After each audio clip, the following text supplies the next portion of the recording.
And welcome back to another day here at the Damage Report. Not just any day though, it's Wednesday. Big news Wednesdays. And we've got too much news. The rundown is bursting at the seams. You know who else bursting at the seams? Jayar Jackson is. And Jayar Jackson's here with us. Jayar is like 30 feet away from me, sort of, in a different room, but it's almost like we're doing the show together again. Yeah, I mean, it's close enough. That's why I had to jump in and at least say hi to everyone while you were doing the pre-show. So sorry to interrupt that, first of all. But I'm also happy I interrupted because I like doing things like that. It's fun. Exactly. I remember back in the day, Bart used to just like sidle into the shot and like give me some take about movies or something. And be like, shut up about Rudy Giuliani. Here's what you need to know about the good, the bad, and the ugly. Anyway, so I look forward to those days again. Yeah, I did realize though that JR Wednesday was seeping into JR Tuesday, and I didn't like that. Someone came on trying to chat people up in the chat. So I heard about this, and to make sure you guys know, that was 100% me. It was. He's 100% that chatter. Anyway, apparently we're having some sort of audio sync issue, possibly just on Twitch, but I'm sure our experts are on it. So what we've got for you is almost in sync 90 minutes of news, and it's gonna be so good. We've got the return of Meanwhile in twice in 1 week. In this world, yes, it's gonna be here. We've got dog news for you. Who are the good boys? Who are the not so good boys? We've got both of those. Let's see, we've got Kenny Clip's most recent revelation about what people are being taught in a Navy counterterrorism course. So that's definitely gonna be fun. Supreme Court weighs in on cheerleaders. It's about time, and some awful people too. And Fox News with the perfect opportunity to show their right-wing populist credentials, curiously silent. We're gonna be breaking down why that might be. And then there's just a whole bunch of other stuff. And if we get to everything, which is looking less likely the longer I go on, we've got maybe my favorite story of the entire year to close out the show. So we're gonna do our best to get to that, JR. JR, don't look. If you haven't already looked, don't look. I don't want you to know what it is. But anyway, Jared, thank you for being here. And thank you for being here, regardless of where you're watching. We love you continuing to support the show and the network. Please hit the like button, share the stream. The people know that we're live. And as we go through this, we're gonna be responding to your questions, comments, concerns, and stuff like that. So that'll be fun. And more on that to come. But JR, why don't we get this thing started? I think I'm ready. Okay, let's do it. I wasn't ready, but now I think I am. New York's mayoral race isn't quite done. It's gonna take something like possibly 3 weeks to get the final results, but we do know a little bit. The sort of general shape of the race is pretty set. And one of the first casualties of that was Andrew Yang, who originally led in the polls for some time, did concede defeat last night after results from the first vote count showed him slumping, and former police officer, and I believe former Republican as well, Eric Adams in the lead. And so Andrew Yang, who had been leading for some time, is now out of the race. So here are the actual results for the first count. As of last night, you have Eric Adams, who might or might not actually live in New York City.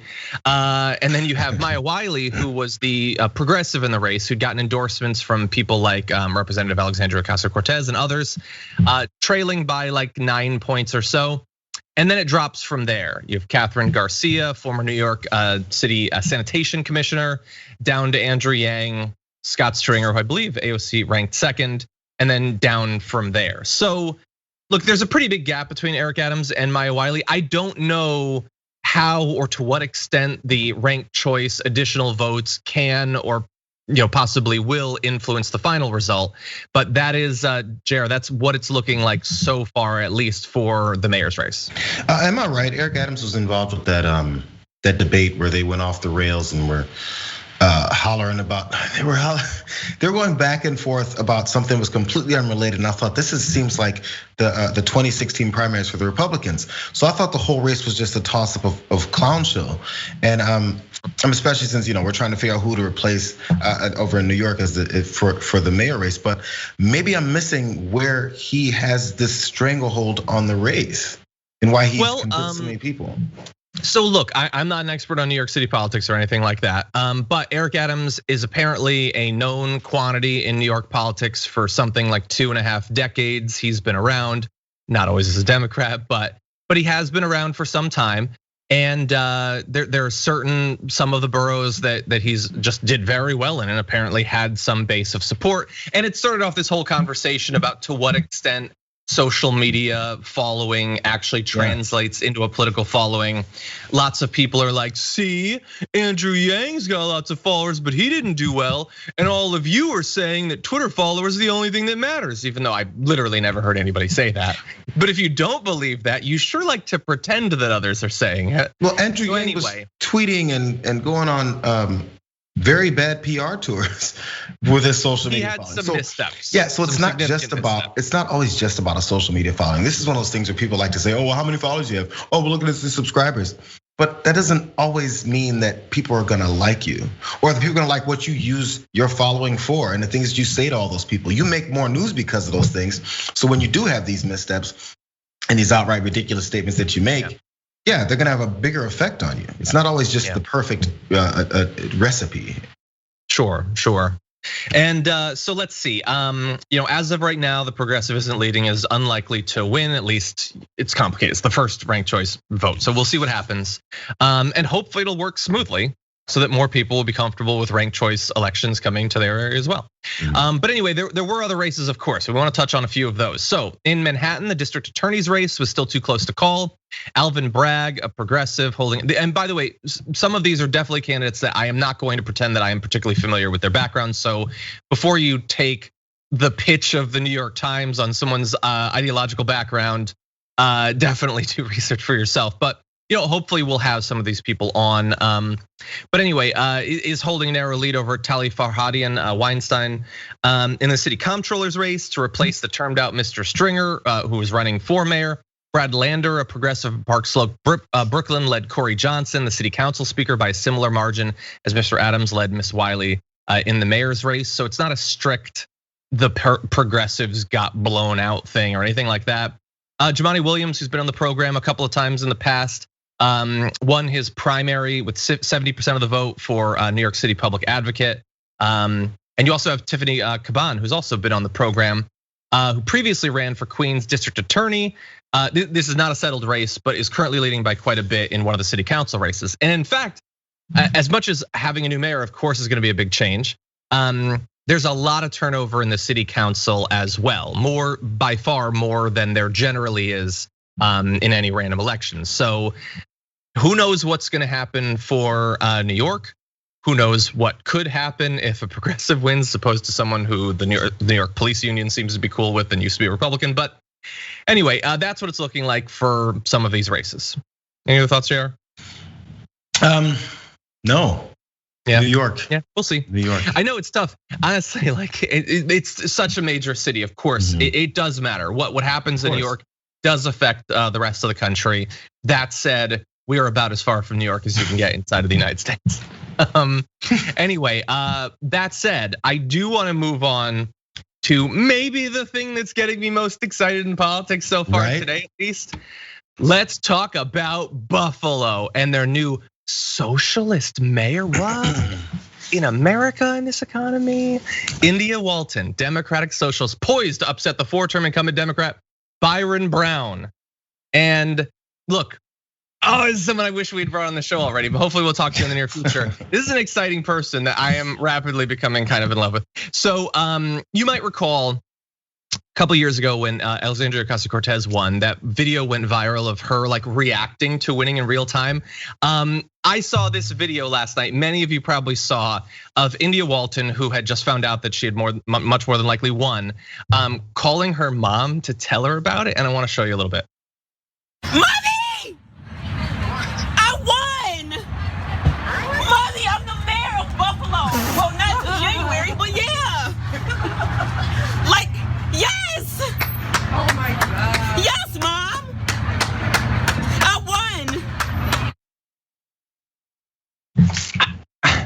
mean, what are you gonna do? What are you gonna say to that? It doesn't get any more organic or natural than that. We talk about politicians. We talk about how fake and fraudulent politicians are and how they're not really real people. They're just taking marching orders from their donors, which are large corporations all the time. This is like a real reaction to something that she truly cares about because she cares about her city and her state and her community and wants to do something different. Now, you remember the people made fun of Kamala Harris when there was that picture of her talking to Joe Biden, we won or we made it or we got it. I forget which stage it was, but this rang some remnants of that for me. Except it was more at the direct level of someone who has been connected with people for much longer. You know what I'm saying? And I'm not mad at this. So many people got mad at the Kamala Harris and Joe Biden picture and because they were opponents of them winning.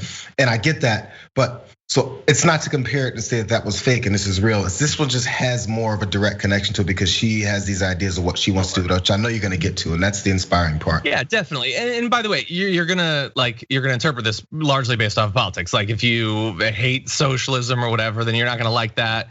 In the same way that if we had a version of that for Madison Cawthorn where he was like, hey, hi, old mom, just wanted to let you know that I won. That wouldn't be that endearing, I guess. It comes down to your politics potentially. But anyway, that said, she's and again, I don't have the biggest encyclopedic knowledge of her history. Hopefully we will discover that. But she says that in her first 100 days, she's promised to sign a tenants' bill of rights that would install a tenant advocate and institute rent control. She wants to remove police from responding to most mental health calls. She plans to declare Buffalo a sanctuary city, and she will give you more. But I want to get to another bit of video because she was asked about the fact that she's a socialist. And here's the thing: when that happens, what you're supposed to do is run like you're Steven Crowder and you caught someone who looked vaguely like Sam Cedar. You're supposed to get out of there because that's the worst thing you could possibly be. But not for India Walton. Here's what she had to say. Yourself a socialist? Oh, absolutely. The entire intent of this campaign is to draw down power and resources to the ground level and to the hands of the people. And when we think about socialism, we're perfectly fine with socialism for the rich. We will bail out Wall Street and banks and give $1 billion in tax incentives to one of the richest people in the world to build an empty Tesla factory in South Buffalo. And when it comes to providing the resources that working families need to thrive, socialism becomes scary at that point. So I'm very proud to be a democratic socialist. I am proud to have the support of Buffalo DSA and National DSA. I received a call from Congresswoman AOC this evening, and I'm just excited to be a part of this movement that is ushering progressive politics into Buffalo. It's that easy. No, you're not terrified. You're not gonna run away. You're gonna actually fight back against the nonsense propaganda that has made people think that socialists are what the working class should fear. They're the ones that they should be so scared of. Those who are trying to get them higher wages, a little bit more influence over the workplace, better working conditions, things like that, actual possible retirement someday. Those are the people that you should be scared of. And she's not scared. And who knows? I mean, we'll have to see. Like with any candidate, once you're elected, let's see. Do you maintain the same values? Do you push for the same things? I didn't go to high school with her. I don't know her. But we're gonna find out. We're gonna see. Yeah, asked and answered. So that's the thing. This is what happens when you have principles and you have a direction you want to go with things, with actual policy behind it. So if someone says, "Oh, are you a socialist?" and you have to be afraid and go, "Oh my God, that's a trigger word." People who don't think are going to get mad at me if they hear me say, "Kind of." Let me say it's a socialist, kind of, somewhat, 25%, because then they've won this narrative for this whole time, for this long. We have to push back on that. So if you have some answers behind it for reasons why you are, and point out that no one's asking the kinds of corporatist politicians when they go and they win a primary or they're first elected into office and they go, "So are you a corporatist? Because we saw your donations." We don't ask people that. We don't ask them that immediately. "Oh, so your major donors are all corporations. So are you not a capitalist but a corporatist?" Ask them. And then, why is not the pressure on them to answer that question and explain themselves? She was asked that question and she explained herself happily because the things that she has values and principles on are things that the majority of Americans would like to see impacted in their lives. It's just the way it is. It's such a simple equation. I'm being elected to represent people and do what they need to help them assist their lives because they pay me to do that. Not only just in the campaign contributions, but also in their taxes. We pay so much money and don't get anything back.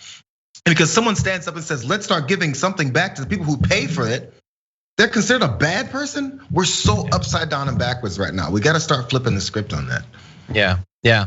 And like you said in response to the first video, again, like we're probably biased, we're probably in a bubble or whatever, and things can change and blah blah blah. If you like someone, you're gonna value things they say differently than if you don't like them. But that said, like she does seem more genuine.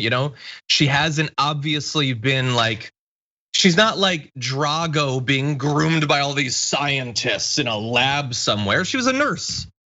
And she seems like it. So, when she calls her mom, it seems genuine. When she like can't help smiling that AOC called her to congratulate her, like, yeah, I remember when AOC first followed me. Yeah, I was smiling like a dummy. So that's a real reaction from a real person. And beyond that, I have one more bit of video that I love so much. So she's obviously excited to have been elected. It's a big thing. The first socialist mayor of a major US city since Milwaukee, which many of you probably learned from Wayne's World. But anyway, here's what she has to say about the movement going forward. Today is only the beginning. That's right. From the very start, I said, this is not about making India Walton mayor of Buffalo. This is about building the infrastructure to challenge every damn seat.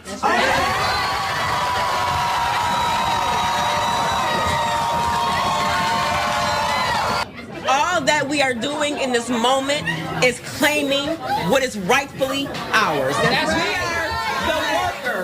We are the workers. We do the work. Yeah, and like, I apologize if I'm missing that's some reference to something, but like, we are the workers, we do the work. That seems like a pretty effective slogan, actually.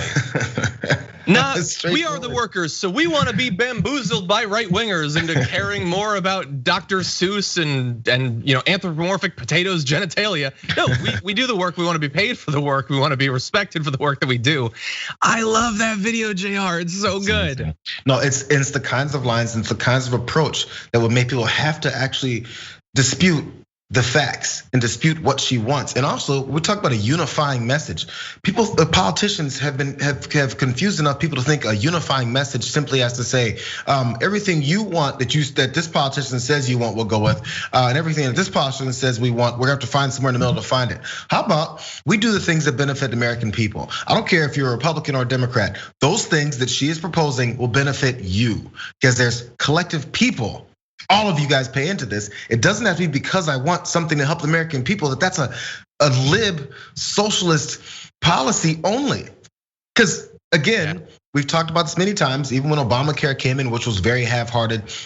But even when that came in and people talked about the actual things that were included in it, people that were so against Obama and Obamacare, when they didn't label that name to it, they're like, oh, that sounds pretty good. Because it did. It's just straightforward. It's what it did. Anytime they take your brain away from the policies of actually what's in these policies and the effectiveness of how they will change your life, if they take that out and then go with labels instead, you're being tricked.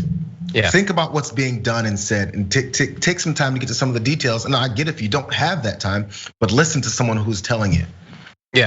Yeah, and that applies to literally every politician. So one of the reasons that people have so much respect for Bernie Sanders is because he has been saying the same thing for longer than I've been alive. Like he didn't change once he got into the Senate. And with India Walton, I mean, who knows? I mean, when you see speeches like that, you can't help but wonder where her political career is gonna take her. But we have to actually watch. I don't know her. She's not in my board game group. We're not related. I don't know her. We're gonna work on all. We're gonna work on that.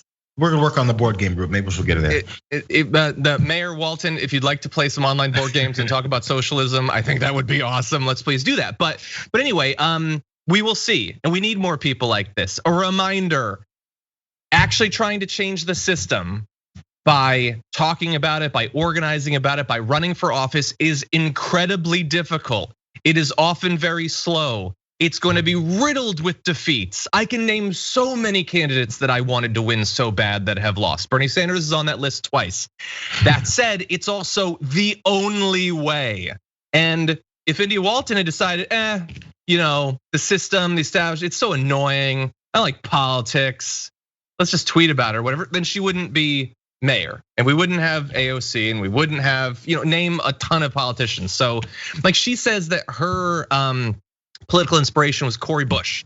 Cori Bush did that same fight in her area, and so now they will prove to be the inspiration for other people. And really fast, I just want to play one more thing because I really appreciated this. So in that video, she talks about how she's putting them on notice. It is building the infrastructure to challenge every seat, school board, city council, everything. She screen capped a part of the video with that quote and then tweeted out, "I said what I said." Yeah, if you're in elected office, you're being put on notice. I love that. And she is, of course, on notice as well going forward. Every politician is. You're only worth what you can actually get done. But that said, it is a reason to be excited. And I'm excited right now. Thank you, India Walton. We're looking to see what's next. I like it. We are.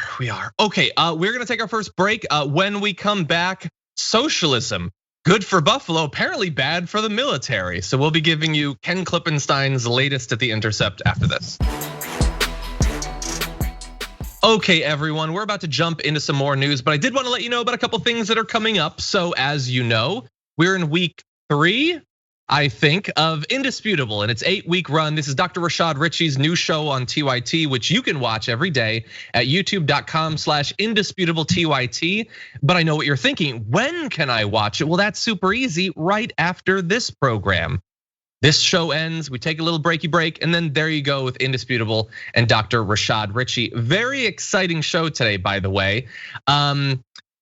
It looks like Brett is gonna be the co-host, so that's gonna be fun. He had a great show, I think it was last week with Dr. Rashad Ritchie. And in terms of guests, you get 2. You get Killer Mike, so you know that's gonna be fun.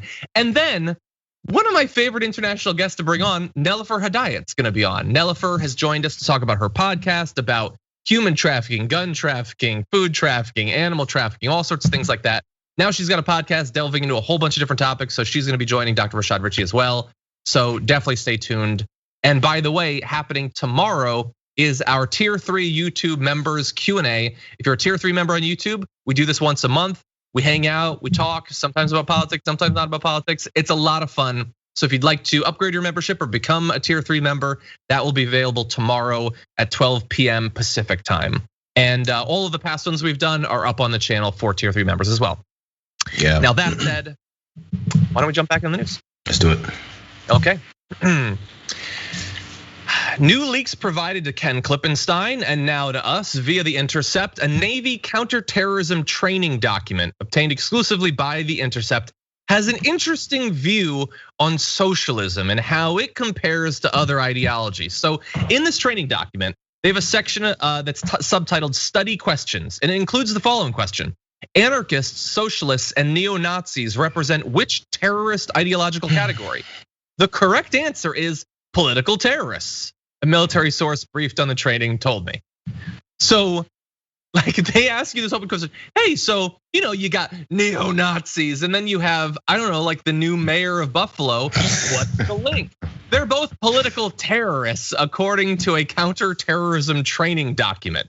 So this is the Introduction to Terrorism and Terrorist Operations document. It's part of a longer training manual recently disseminated by the Naval Education Training and Command's Navy Tactical Training Center in conjunction with the Center for Security Forces. The training is designed for masters at arms, the Navy's internal police. And an anonymous military official said to Ken, it's just ineffective training because whoever is directing the Navy anti-terror curriculum would rather vilify the left than actually protect anything, despite the fact that the most prominent threat is domestic right-wing terror.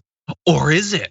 Perhaps the DSA types. I mean, after all, like the right-wingers will like set bombs. The DSA members sometimes call each other comrades. So you decide. Jayar, what do you think? Yeah, okay. So the only thing I disagree with on that last from this anonymous military official is that this is an ineffective training. It's very effective.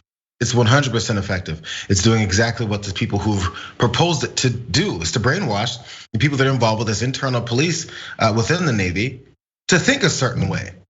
We talked about training for police officers just in civilian interactions. And of course it goes through the military training. There's plenty of people in the military that have skewed views of what life is. Just because they're in these positions of power and enforcement doesn't mean that they have everything figured out and right. And in fact, it also doesn't mean that they're purposely trying to teach them something that makes any sense. It's why there's all this push against the way universities and colleges teach folks and this inclusive approach to how we interact with each other. Oh, these socialists, these libs, these progressives. I can't believe they're brainwashing our children as soon as they leave the house to tell them that everyone is not evil and against them because their life is different than theirs. It's so weird. But at the same time, the reason that they think that all these libs are brainwashing your children is because they're brainwashing your children. They're brainwashing your teenagers, and they're also brainwashing your young adults that are in the Navy that are in positions of power. They need a certain kind of a militaristic, anti-progressive type of approach for some reason.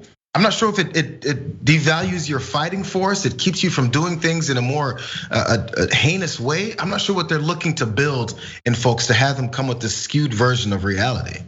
Yeah, it's just complete nonsense. Look, I don't know if it's the sort of thing that's designed subconsciously to get people to be so biased, or if it's a result of the people who write this growing up in a system that has trained them to be super suspicious of these types, or if it's both, if it's the causality works in both directions, but it's nonsense and we need to fight back against it. That's why the title of this stream is why you should be excited for socialism. That's why we think it's so awesome when openly democratic socialists are winning elections. It is utter nonsense to claim that such a broad political ideology and identification is the same exact thing as neo-Nazis. I'm sure, but by the way, many anarchists would also have an issue with being lumped into that. But yeah, like, no, if you're a socialist, you're a terrorist. So, like if you're a terrorist out there watching the show, raise your hand. I think there's a few of you. Anyway, as that military official pointed out, Ken will also point out in his article on The Intercept, which you should definitely take a look at, that, look, you can train the masters at arms in this nonsense, but the military does actually know whether they want to publicly acknowledge what the real threat is. Both the FBI and the Department of Homeland Security have identified white supremacists as the deadliest terror threat to the US. Back in October 2020, the Department of Homeland Security issued its first annual Homeland Threat Assessment report, stating that white supremacists were exceptionally lethal and will remain the most persistent and lethal threat in the homeland. So all of that is true. It's based off of the actual threats, the actual plots that they've uncovered. How much of that will actually filter out to regular people? Will they understand the nature of this threat? Will the media accept it? Because something about the socialists being naturally inclined to be political terrorists, there's not a lot of mainstream media that's gonna have a huge automatic knee-jerk opposition to that. So that's sort of my fear, Jayar. Yeah, whenever facts are put forward like that about the actual threat and much of the domestic terrorism that we see, who it comes from, and then nothing is done about it blatantly and openly. You saw during Trump's his one term, we saw how much he was ignoring it. In fact, directly in the face of it happening in front of him was downplaying it. Every time someone would ask him about those rare occasions when they asked him, so your support base is based on white supremacists, and also these studies show that white supremacists are the leading terror group. Are you looking to ramp that down a bit? No, because we saw even what happened after he lost the election, he ramped it up further. That's his power base. That's where he gets his intimidation factors from. So whenever any kind of uprisings or violence breaks out that he also advocated for, even during his primary time, that's what he's looking for. So Republicans, conservatives always talk about law and order and deterrence. They know what deterrence is. They always talk about it. Punish the people that you see doing the bad things, and maybe you'll stop more from coming out, inspiring more and more of it. So when you don't do anything about it, it grows. They know that, and we see it growing, but they ignore it. They just brush that part aside. And whenever you see a one particular group that's obviously the problem getting brushed aside by this other very powerful political party, I think it's pretty obvious that that's who they want to keep in power. Yeah. Well, I agree. And if you are out there in a position where you have access to documents like this and want a safe and secure place to air them, head over to The Intercept. Ken Klippenstein's contact information is available in the article that we're referencing here. So go take a look at that. He's done a number of great pieces like this. Go Great work by Ken.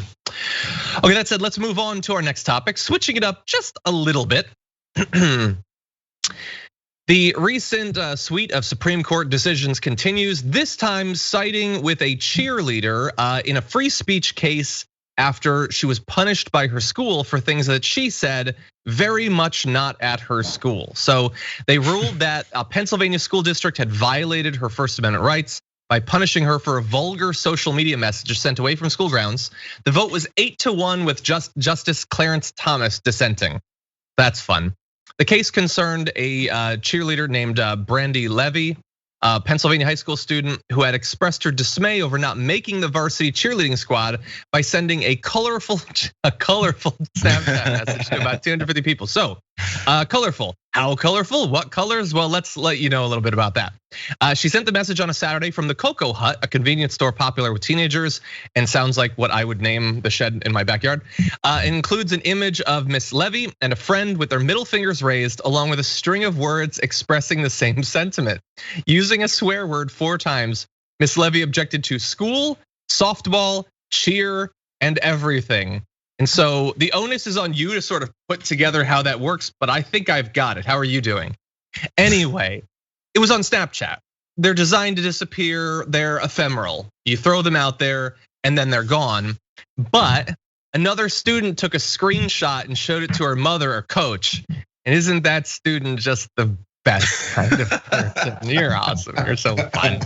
Anyway, the school suspended Miss Levy from cheerleading for a year, saying the punishment was needed to avoid for a year was to avoid chaos and maintain a team-like environment. You know, where you don't swear but you snitch. Anyway, so she decided, oh no, I'm taking you to court, and she ended up winning. That's pretty amazing. Yeah, I mean, and so now the precedent is, being set for the degree to which maybe schools can try to silence students in this level, high school students, when they're not even there. I mean, I'm sure she walked through the hallways with middle fingers up, hands in the air, and putting in everybody's face, saying "F this school, F this softball team, F cheer, F everything." I'm sure they could do something about that because you're walking through school disrupting everything. But anybody who decides to watch this girl's Snapchat and see what she has to say, that's up to you, bro. Yeah. You don't have to follow. It's one of those things like you're gonna follow someone and see the things that they said and get offended by it and move on. Especially if it's not dealing directly with you. I wonder what the background is. There's some kind of a rivalry between the two of them. This person who outed her for being there, and then it's the school somehow thinking. Also, what damage does this do to the school? I mean, it creates chaos. I mean, so suddenly, but I agree. If my 16-year-old kid is gonna join the cheer team the next year, they go, oh, but there was that one girl last year who said F cheer. Yeah, I'm not doing it anymore. I don't support it anymore. I'm gonna transfer. Yeah, I look. We've known for a very long time that these sort of rivalries run deep in the cheerleading world. I watched a series of documentaries called "Bring It On" growing up, and clearly those are still as true today as they were when they were released. But that said, this is fairly amazing that she was successful in this. And by the way, it's all context dependent. Like me joking about the person being a snitch. Look, if she said, F cheer, I'm gonna blow this building up. Well, then yeah, you can screenshot it and you can send it to someone. And in that case, the Supreme Court would be totally fine with that being given to the police and potentially being suspended and a bunch of stuff like that. But that isn't what was happening here. It was just her airing her anger.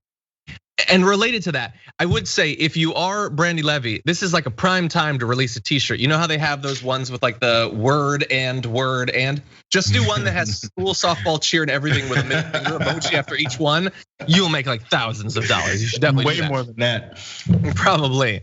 But there are 1 or 2 more wrinkles here. One wrinkle was brought to my attention by Jordan Ewell, a friend of the show, who tweeted out this little bit from one of the bits of reporting on the Supreme Court decision, pointing out that the Biden administration sided with the school district. Of course they did.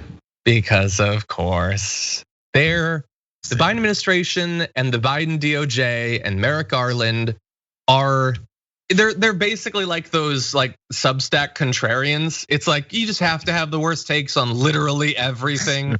So yeah, of course they sided with the snitch. It was probably Merrick Garland who screenshotted the Snapchat in the first place. let him friend you. He's not a good guy. Do you know who else they sided with, John? What's that? In the Supreme Court decision, it was 8-1. Do you know who the one was? It was Clarence Thomas. The one was Clarence Thomas. Clarence Thomas said a school can regulate speech when it occurs off campus, so long as the approximate tendency to harm the school, its faculty or students, or its programs. It has approximate tendency to harm the school, its faculty or students or its programs. I'm not sure who it harmed in any of all those examples, which one of them got harmed. He went on to talk about how we're trying to catch up with this pace of technology, because she said it on her social media page. And although it wasn't happening in the school, many people associated with the school had the opportunity to see it, and therefore it affects the school. And we need to keep up with this technology thing. Yeah. There's a small part about that I agree. You have to start considering the technology part and understand that you can't control people's minds, their thought processes, and what they write away from school just because it's on social media. No, you can't control people 24 hours a day. No, you can't control a 14-year-old 24 hours a day. When she goes home, she can do what the hell she wants, as long as her parents are allowing her to do these things. So he can address the whole thing about keeping up with tech, but it sounds like he wants to keep up with tech to make sure we can stretch these limitations from people's speech, as long as we don't like them, to these type of tech things. Not, tech is getting so far, we have to understand that we can't go out and police people's thoughts. He's on the wrong side of that thought of it. He's on the right thought, but the wrong side of it. Well, I would say that Clarence Thomas is on the side of cancel culture, because he wants this cheerleader to get canceled over throwing up a middle finger.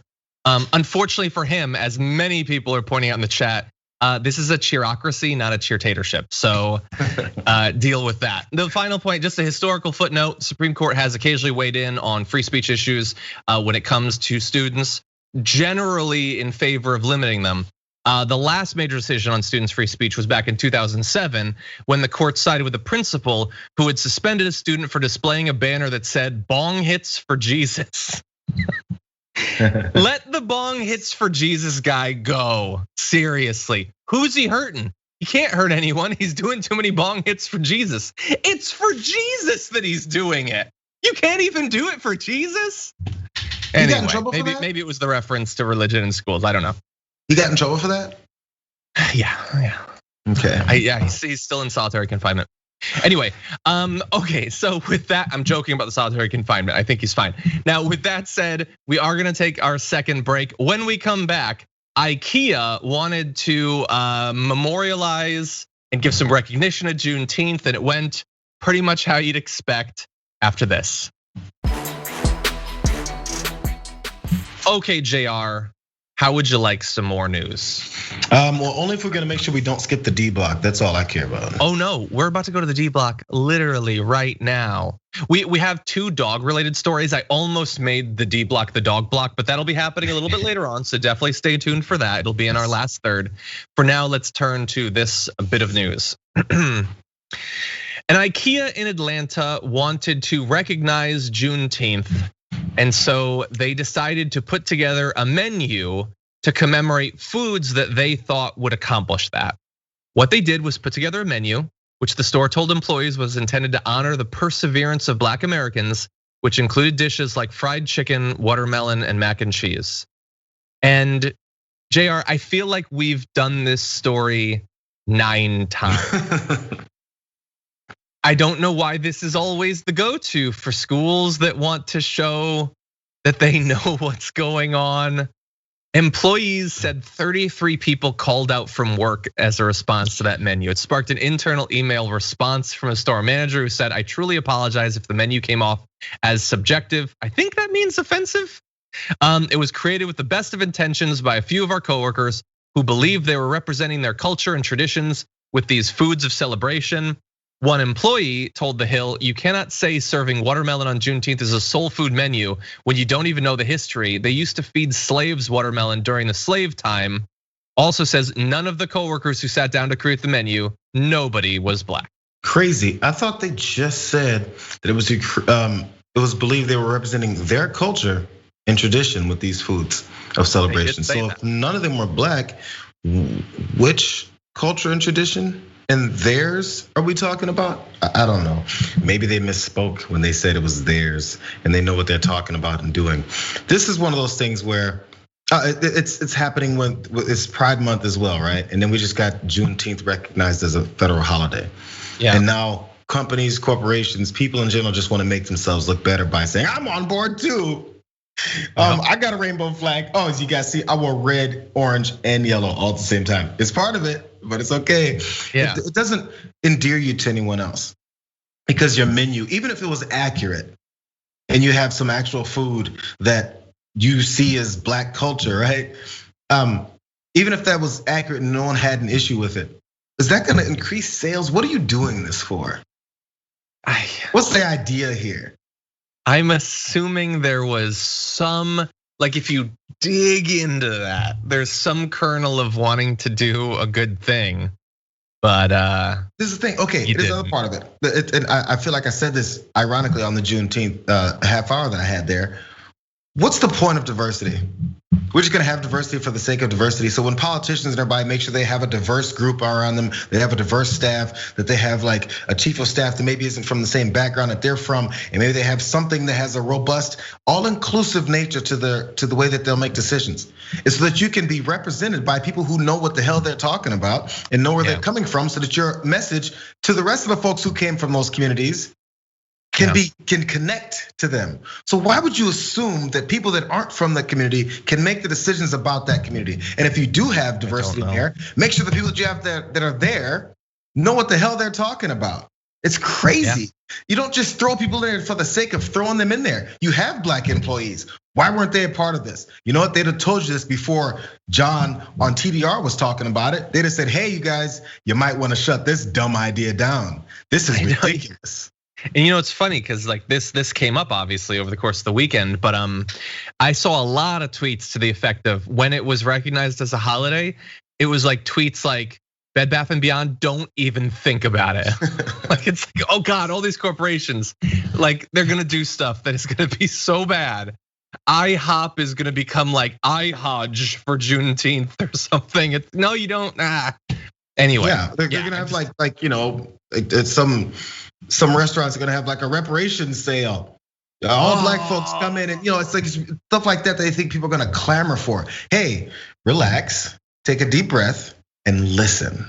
Yeah. The easiest way is to listen, because you still lack a degree of respect for the people that you say you're celebrating. Yeah. It's just internal. You don't have enough respect for them to actually talk to them. It's the simplest form of learning. Talk. Instead, you go, I know it all. I still know it. Let me tell them what they're about. Yeah. Now, I think you're right. You got to talk to learn. Unfortunately, sometimes it's not enough because they heard the concerns, they revised the menu, and now it includes collard greens, cornbread, and mashed potatoes. Which, like, I think they might have had mashed potatoes before, honestly. I'm not sure. Come on, IKEA, man, I love you. It's terrible. Just let it go. Just let it forget about it. Just apologize and move on, and hope that enough people don't see it. Because be proud of your meatballs. Yeah, those are good. Lingonberry jam. Those are good. $1 hot dogs. Because by the way, cornbread and mashed potatoes, I mean, that's on everybody's plate on Thanksgiving. That's true. That's true, yeah. Okay, let's move on to something arguably even worse. Critical race theory is everywhere in right-wing media. Your kids are being propagandized to, they're being taught that they're bad. Now that is not true, of course, but it's also not enough for the right to just say that they're teaching your kid to hate the color of his skin. They gotta go further. The one who goes the furthest will make the most money, get the most clout. And I think in this case, we're gonna have to give it to Michael Savage, who went on Newsmax to say this about critical race theory. My blood's boiling listening to Chuck Todd. I wanted to reach through the screen and smack him in the face. Does he have children? Can you imagine having a little child who goes to school and is told that he's no good, his race is no good, he's evil, his parents are evil, his nation is evil? These are the same SOBs who lectured us for 20 years about don't be a bully, tolerate everything. And now they're beating up white children in schoolrooms. I've studied history. I know where this starts. I know where it ends. It started in the same kind of thing started in Germany. The Jews were no good. The Jews did this. The Jews did that. The next thing you knew, they were being excluded from swimming pools. They didn't put them in concentration camps overnight. I studied this intimately. I am Jewish. I know how this starts. Attacks on white people is exactly what was done to the Jews in Germany in the 30s. Don't fall for this garbage. This is the road to the death camps. Stand up to these bastards and sue them. Has he studied history? So he studied history. No, intimately, Jayar. He intimately studied history enough to know that this leads to, it does go straight to concentration camps. It goes to people being excluded from pools.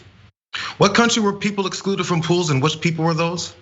Oh, it goes on to death and marching you into death. What country systematically killed and used a certain kind of person for their economic gain and then threw them off to the side and treated them like animals? Which country did that? To which kind of people? Oh, you mean those people that have been oppressed, enslaved, and murdered throughout the entire history of the country?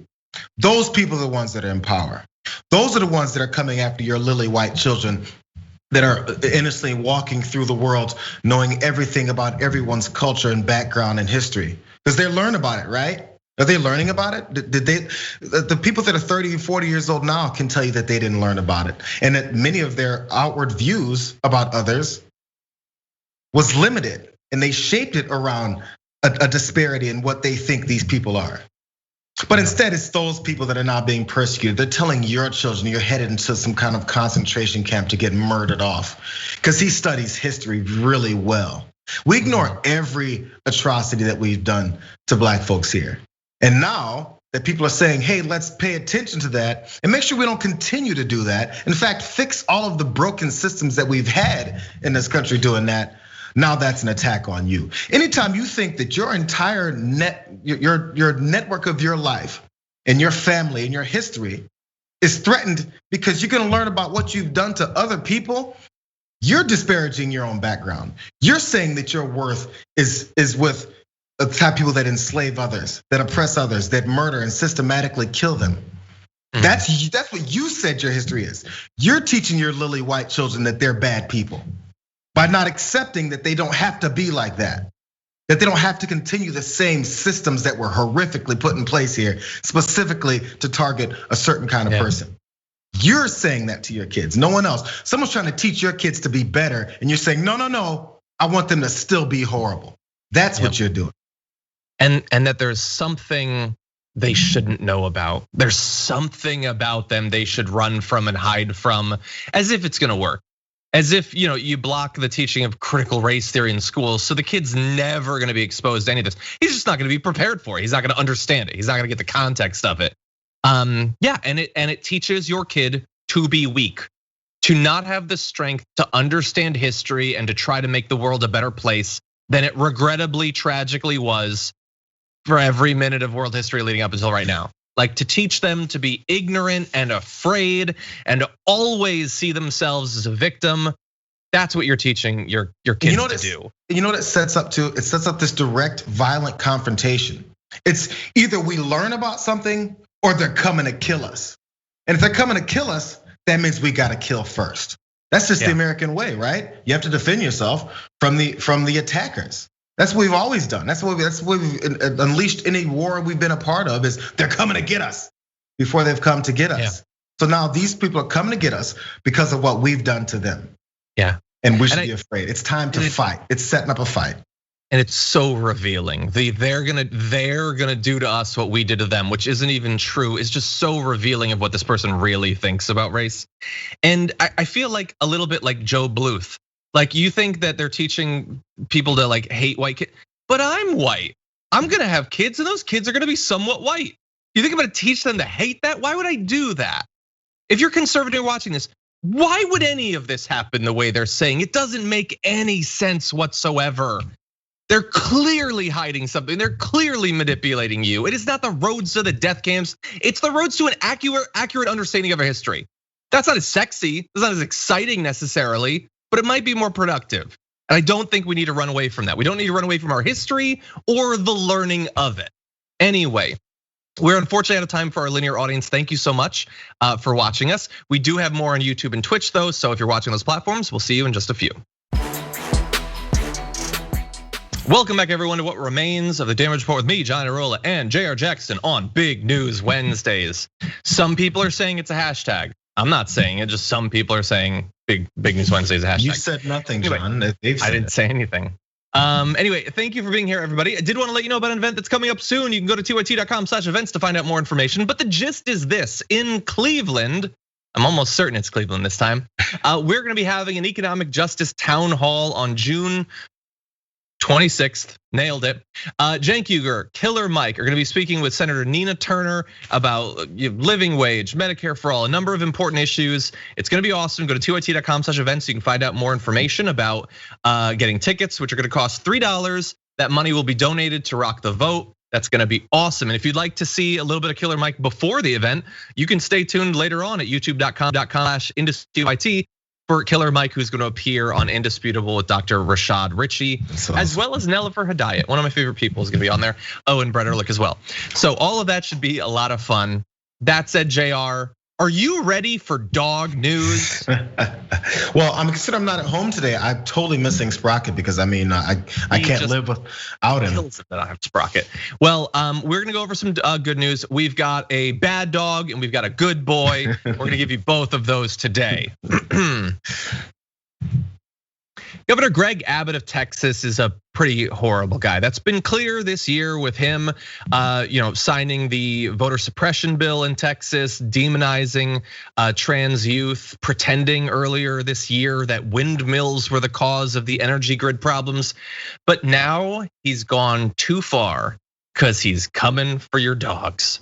He vetoed a bill on Friday that would have made unlawful restraint of a dog a criminal offense, sending animal rights activists and legislators on both sides of the aisle into a fray and spurring the hashtag Abbott hates dogs. And this was quite a bit discussed online. Julian Castro tweeted, "I have to hand it to the governor.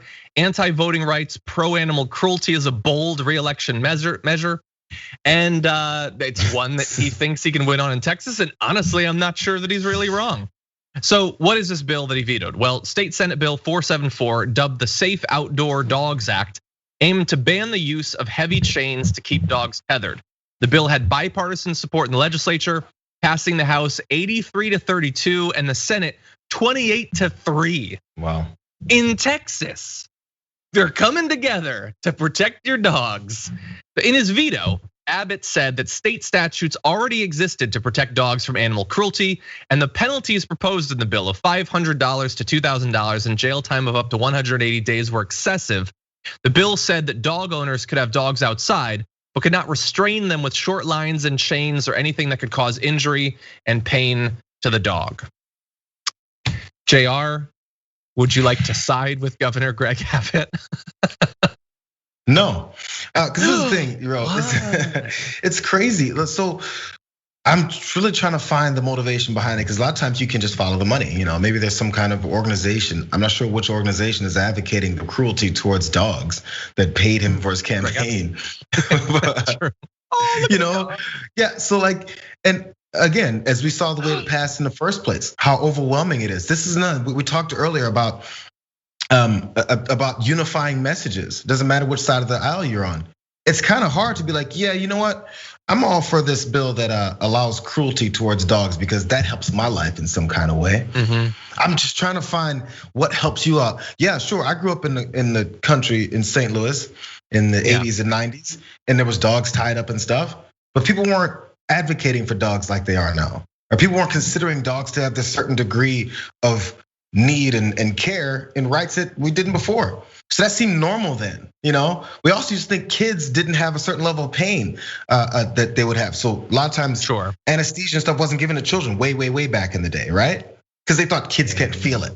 So we learn and we figure things out. And when you do, you kind of let go of the craziness, like, oh, this is gonna be too hard on dog owners that need to tie their dogs up. And by the way, you know what happens a lot of times, and this is just maybe an anecdotal event. But when you get the floods and hurricanes and tornadoes, whatever happens in these wild areas and people evacuate their homes, many times they leave their dogs tied up against the house to sit there and deal with the issue because they're getting out of there.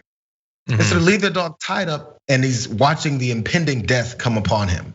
Oh, geez. Does that sound like something you want to support? It just seems weird to me. I'm just so happy to have you unified with me in support of dogs. I love it.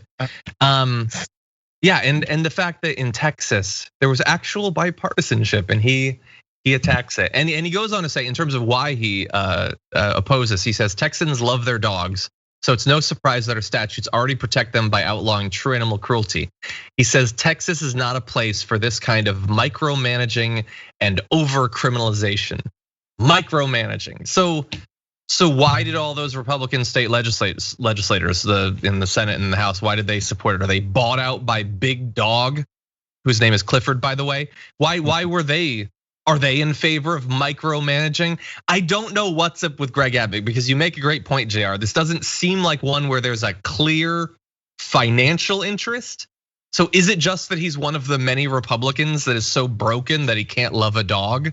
Is this to try to appeal to Donald Trump, a guy who seemingly hates dogs? In fact, uses dogs as the biggest insult he knows. Sure does. I don't know. Yeah, okay, so the part of it, he said he's outlawing true animal cruelty. The statute's already there by outlawing true animal cruelty, which means he's insinuating this is not actual animal cruelty. We have true animal cruelty on the books. This is fake animal cruelty that about tying up dogs and making sure there's heavy chains on them and whatever length of a rope, all these details about it. And by the way, one more small thing about this. He's talking about micromanaging and over criminalization. Just yesterday, Lakers player Alex Caruso was arrested in Texas for possession of marijuana. He had a grinder on him that had marijuana residue in it. He was arrested for that in Texas because they don't micromanage and over criminalize in Texas. A consensual thing you can do for yourself. Micromanaged. Yep, 100%. Also, credit to Connecticut for legalizing marijuana this week, my hometown or home state. Anyway, so that's obviously the bad dog. So let's move to the good boy. Are we ready to transition to this? Think we are? Awesome, let's do it. And now it's time for news from around the world. And meanwhile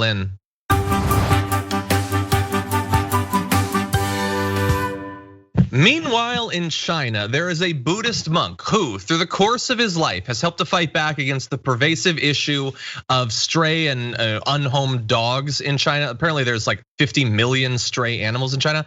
He has, through the course of his career, saved 8,000 dogs. Jeez. He's a Buddhist monk, and he gives these dogs either a new life at his ancient monastery, where he has many of them, or at a shelter that he runs in a Chinese city.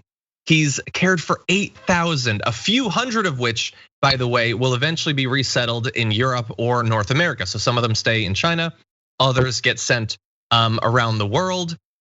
He says, I have to rescue them because if I don't, they will die for sure. He gives vaccinations to dogs. That's so awesome. And I'm just gonna send out a warning to you. We're about to play a bit of video where he talks about one of his dreams for later in his life, and just take a look at this. 感觉到他们很幸福，也感觉到很值得。当然，更多的是想念他们，一直有这样一个梦想，有朝一日能闲下来，出去看看他们，有机会去看看他们，跟每一只从我手里救出去的拍照留念一下。 Okay, if you're listening on the podcast, he said that he misses them when he gives them away. Someday he hopes to be able to take a trip abroad to take pictures with all the dogs he sent away, which is like, I feel like we're related. I feel like that's my older brother or something, because that's all I want to do is take a trip and take pictures of dogs. I was just gonna say, I said, if there's like a split of a person that then somehow this guy ended up being was he a Buddhist monk? What is he? He's a monk in China, but John is a talk show host in America. Like they're the same person. They were split at birth. Well, except he's done this good thing, and I take care of my dog, Hilo. Anyway, he began doing this back in 1994. He started treating cats hit by vehicles on the road. Back then, there weren't a lot of stray animals, but that has changed a lot in the last 4 or 5 years. He says he gets up at 4 a.m. each day. He doesn't get any money from the government to do this. He's borrowed from his parents and from other monks, and he gets handouts from donors. He says he has to spend about $2 million a year, and he needs 60 tons of dog food every month. That is just crazy. He spends $2 million a year. Where's this cash coming from? donors and stuff like that. Apparently, like people support him in that way, and hopefully after this, gets all this press, he'll get help too, because it is a big issue there. Yeah, no, look, for some people, if you don't like dogs or whatever, this might seem like a weird use of your time, but like, this is a person who has spent his life just trying to help out in a particular way, a way that matters to him.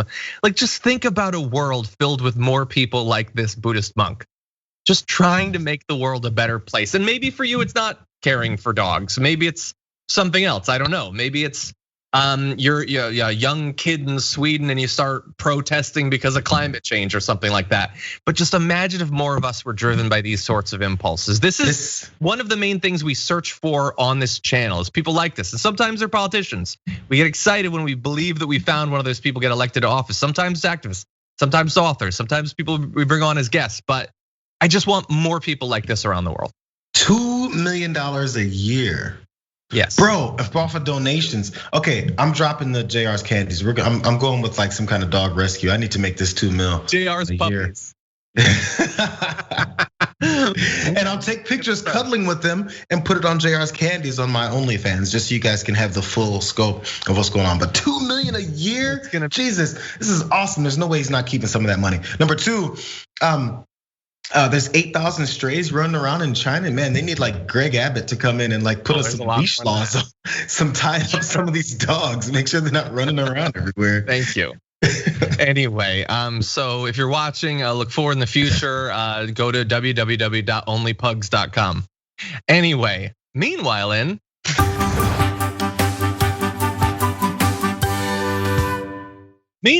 the Arctic, you know where this is going. You watch the damage report. Do you know what meanwhile it is? The Arctic's on fire. Obviously, why would we be talking about the Arctic except to tell you that it's melting once again? You want to take a look at a heat map of the Arctic? Here's a fun one. Take a look at this. Yeah, it's bad. It's bad. I think Sauron lives in the Arctic now. Newly published satellite imagery shows the ground temperature in at least one location in Siberia topped 118 degrees Fahrenheit going into the year's longest day. It's hot Earth summer, they say on Gizmodo, which I love. It is so bad. Now, obviously, the air temperature is not quite as bad, but it's still way hotter than you would imagine Siberia would be. And it's not just Siberia. We're experiencing record-breaking temperatures in a number of different US cities. Doctors in Arizona and Nevada warned this week that people could get burned on hot asphalt, sand, and sidewalks. Temperatures in Death Valley reached 125 degrees Fahrenheit this week, and it's expected to be even hotter tomorrow. But by the way, I gave you some crazy numbers there. It's only a little bit hotter in Death Valley than it is on the land, at least in the Arctic, which I am fairly sure is not the way the Earth is supposed to work, JR. So I think I just saw this maybe a week or two ago, because I rely on you to give me updates on the disaster that's coming to us from climate change. But there was some new ice, a huge ice shelf that broke off, like something that is by far what we weren't expecting to happen. And the thought is, oh yeah, fine. We have a drought. Maybe we have some more water coming our way. But that's not really the way we want these things to work, I don't think. And the fact that you can't walk around anymore, because we talk about these apocalyptic things that are coming, and conservatives say, oh, these libs, they come up with these fake scenarios that can never happen.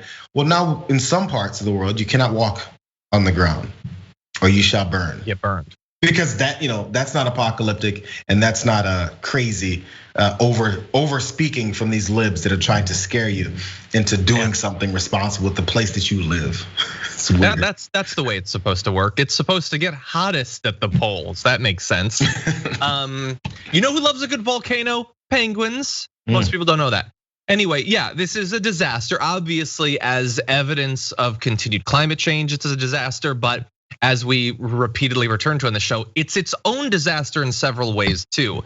So we often talk about the fact that the breaking up and destruction for longer periods of time of sea ice is not only evidence of climate change, but it's a contributor to climate change. Because instead of having light-colored ice, which can reflect some sunlight in the Arctic, you instead have darker seawater, which actually absorbs it, thus increasing the heating. But on land, it's a problem too. So the permafrost melting destabilizes the Siberian earth, unsettling building foundations and causing landslides. When I was in the Arctic, we talked to some people about the deaths that had happened from apartments literally coming apart because ground that was supposed to be frozen all the time instead was not. This happening also exposes the frozen carcasses of many ice age mammals, meaning paleontologists have to work fast to study the species that thrived when the planet was much colder. But when those sorts of things are exposed, that's also its own problem. As headlines like this will occasionally remind you, there are diseases hidden in ice and they are waking up. That was back in 2017. We don't have to worry about some sort of hyper aggressive virus emerging from a moose carcass.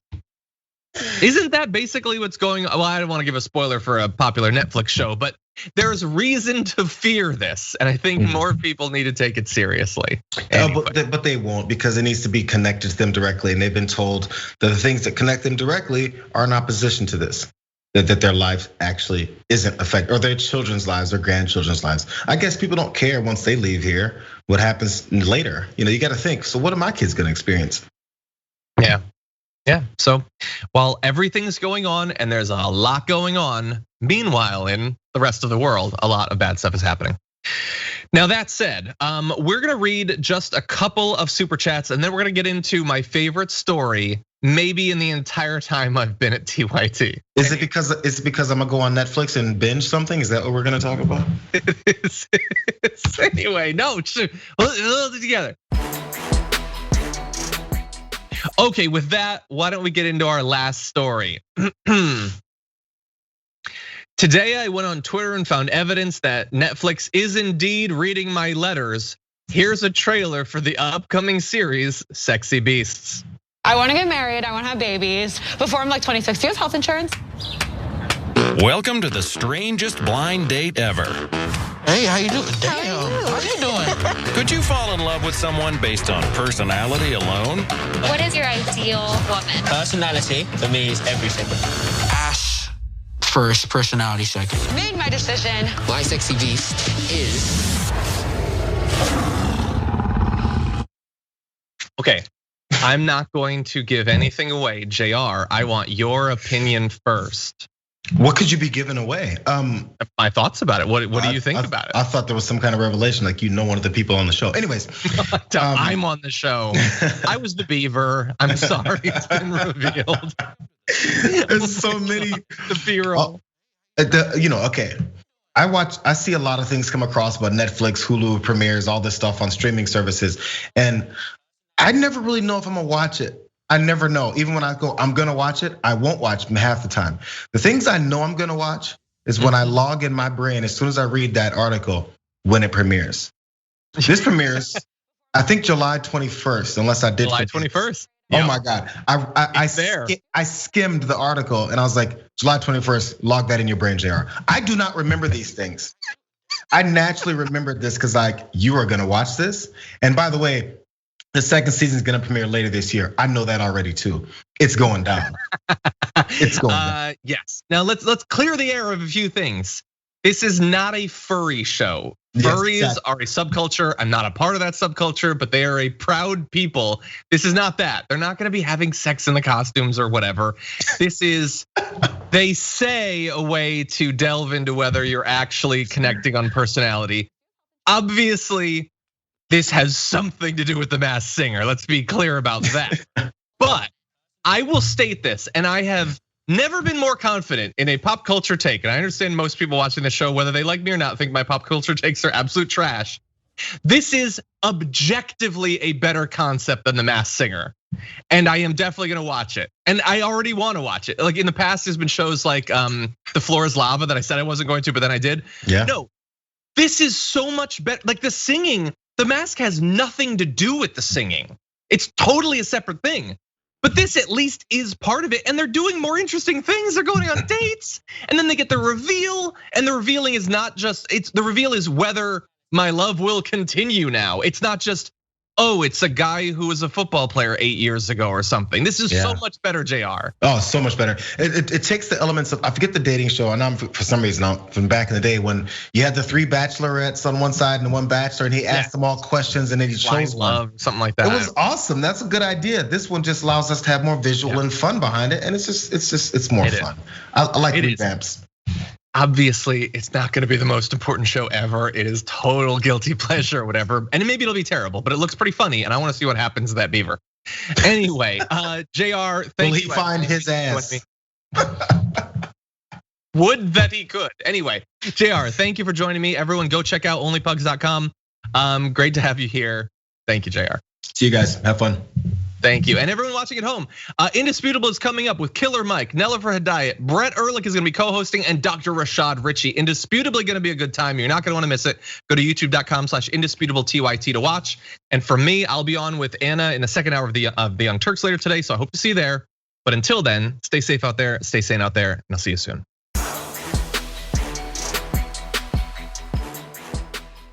Thanks for listening to the full episode of The Damage Report. Support our work, listen ad-free, access members-only bonus content, and more by subscribing to Apple Podcasts at apple.co/TYT. I'm your host, John Adarola. I'll see you soon.